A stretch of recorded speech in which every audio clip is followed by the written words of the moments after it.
বহুমুখী ঘূর্ণিঝড় আশ্রয় কেন্দ্রর বাম সাইডে একটা ছোট রাস্তা আছে। আর দেখুন হোটেল অ্যান্ড টিফিন সেন্টার।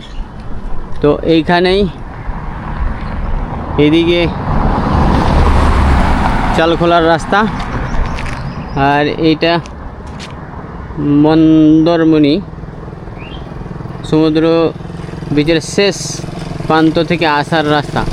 আর এইখানে একটা মসজিদ আছে, কেউ যদি নামাজ পড়তে চান তাহলে আসতে পারেন। মন্দারমণি যদি ঘুরতে আসেন তো সমুদ্র বিচ তিনখানা আছে, শেষের যে বিচ, শেষের আর দ্বিতীয় নম্বরের বিচে মিডিল পয়েন্টে। আর এই সামনেই সমুদ্র সৈকত, এই সামনে গেলে আপনি সমুদ্র দেখতে পাবেন। আর এটা হচ্ছে মেন রাস্তা, মেন রাস্তা থেকে 1 মিনিটও নয়, হাফ মিনিট। আর সমুদ্র সৈকত, সমুদ্র ঘাট আর মেন রাস্তার মাঝামাঝি এই মসজিদটা দেখতে পাবেন। এই যে মসজিদ, এই যে এই মসজিদের ভিতরে ঢুকছি।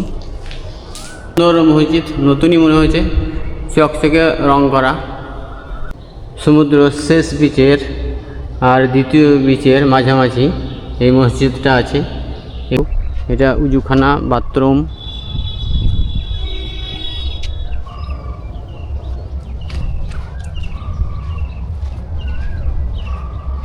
এখানে উজুখানা প্লাস বাথরুম, আর এই সাইডের ভিউ। আর এখানে মনে হয় জানাজার নামাজ হয়। আর এটা মসজিদ।